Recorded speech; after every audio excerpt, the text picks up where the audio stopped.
Good morning, everybody. Good morning. Good morning, Ghost Pepper. What happened? Oh, you're frozen? Was it stuck up there like that? There you go. Now you look better. Good morning. Good morning. Look at everybody. Clearly, they're starving. Clearly, they're starving. Good morning. Good morning to you guys. We are here in the barn getting ready to do morning chores. Do you see it? That turkey. She'll get up there and act like she can't get down. She does this every single day. It's crazy. Watch out. All right. Same routine as yesterday. Same exact routine every day. It's like barn chores are like Groundhog Day. It's the same thing over and over. Most of the time. Unless something bad happens. And then that's never good. So today we are going to take our spring water and pump it into the barn because that holding tank that we have, I don't have a submersible tank heater in it yet. I will get one before it gets super cold this winter. But it is doing really, really well, not freezing, just having the valve heat taped. And then it's the amount of water, so the volume of water is what's keeping it from freezing. So we have our spring out here that we dug just a little bit ago. And I'll have Harley show you how full the water is here in a second. But what we've been doing until we get a more permanent situation is I just have the Husqvarna with a little cart, and I put my generator on it, I put the hoses on it, put the cord on it and everything. And we just have this little pump. It's like a submersible pump, sump pump. I think Jeff is going to bring us a trash pump, so this process will go much quicker. But for right now, this is what we have, so this is what we're using. So we just turn on the generator, stick that in the hole, and it goes, if you see the hose, it goes right back and into the corner of the barn here that's behind that hay bale. And that's where that holding tank is. So not much of a hill, actually, just a little bit of a slope. It does take some time, but when you can get 300 gallons of water, 200, 300 gallons of water, and fill up your holding tank to water your animals, it is absolutely worth it. So we're gonna get this all put together, and I'll have Harley show you how much water's in there right now, and then we will go in and see how much water's in the holding tank and do all the things, okay? Harley, go ahead and don't drop my phone in the hole. Just go ahead and show them how much water's in there. Can you show them? Yeah, it's quite full. I don't know, It is full for this situation because this is at a slope and we did not build up the lower side, so those barrels will never fill the whole way because the water, I don't know if you can tell, the water's just going down the hill as it comes up and it reaches that slope. So, you know, that's why the barrels aren't full to the top. Could we build it up and will we do more work to this situation? Absolutely. I'm still planning on doing a runoff pipe to water the horses. But for right now, I'm letting the pasture rest for winter, and they're secluded to just that area. You can see where I put the fence posts up. So they can't, that's just where they are for winter. That way they don't mess up the rest of this pasture.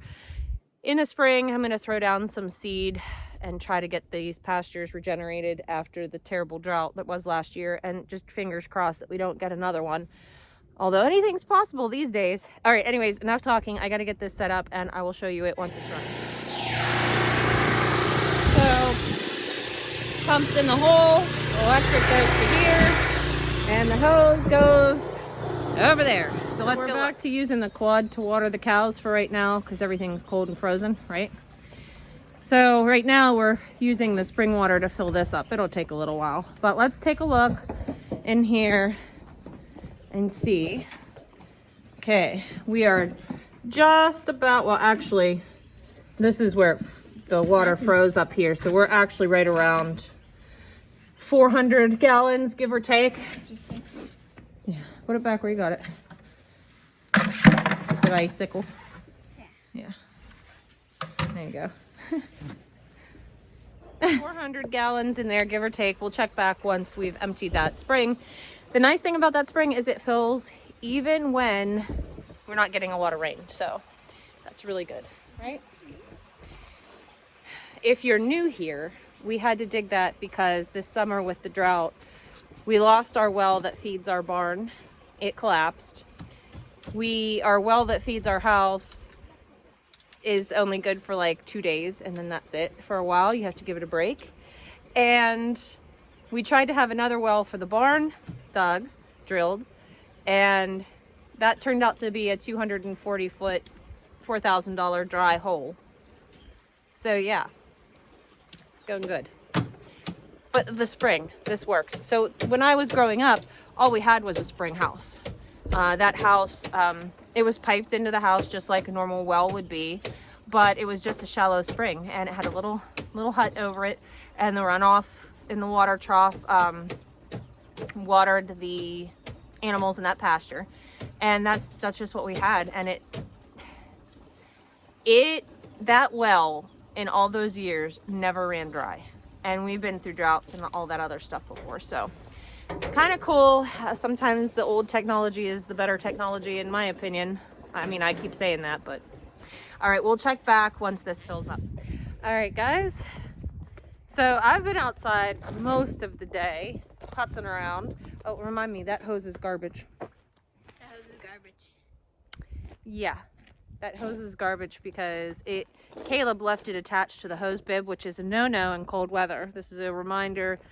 If it goes below freezing and you have a hose attached to your hose bib, go take it off right now. Don't just go do it. But he left it on there, and I took a pair of channel locks and I was trying to take it off because it was pretty frozen on. I had a moment and I turned it the wrong way, and I was like, well, this is really on there, and actually broke it. So Yeah. Oops. You know what? I'm pretty smart most of the time. We're all allowed to have our moments. So anyways, I know you can't see it right now probably, but we strung Christmas lights going up the driveway, and they said, is it really a good idea to put it with the goats? Well, I kind of hung it to the outside of the rail, so I'm hoping they leave it alone. They spend most of their days inside right now while it's cold anyhow. So, oh, Harley, we gotta get a wreath down here and put on. We gotta put a wreath down here yet. And you see the house? I got the big wreath up on the house. I hoofed that up the extension ladder. But we gotta get a wreath for down here. I love decorating for Christmas. It's like one of my favorite things to do. But we'll get a wreath for down here. That'll look pretty. And then I'm thinking right over there by the split rail where it goes into the net fence, I'm kind of thinking I'd like to get something. I used to have a really pretty carousel horse, and the wind just destroyed it. It just destroyed it. And no matter what I did, no matter how good I staked it in, it just right over. So I wanted to show you guys, because we're done with the spring now, and I wanted to show you how much water we got. Now remember, I used 35 gallons before this to give to the cow. Now remember, we were at 400 gallons, give or take, and now we are at a little over 600. It probably would have been 650 with the water that we used for the cows. So there you go, 250 gallons, give or take, yes, of water that all we had to do was take the cart out and stretch some hoses. But everything's right back put away, and yeah, so it's working out good. The weather is not going to be too extremely cold, so I'm not worried about dropping a submersible de-icer in, but there is an outlet right there. So, I mean, how much more convenient can you get? The goal here is to actually run a line from that and attach it to a pump in the barn, just like the well used to be. But for the time being, this is just what works, and it's what has to be. And it's a little extra work, but I mean, that's what it is sometimes when you live on a farm, is extra work, right? Mm-hmm. And I would rather do the extra work and have the assurance of water for the animals than, you know, the alternative. So I will try to snap a picture of these lights tomorrow or tonight, because I think we have some running around to do. And I will put it at the end of the video. But otherwise, I hope you guys have a great day. We're going to see you tomorrow. Bye. Bye.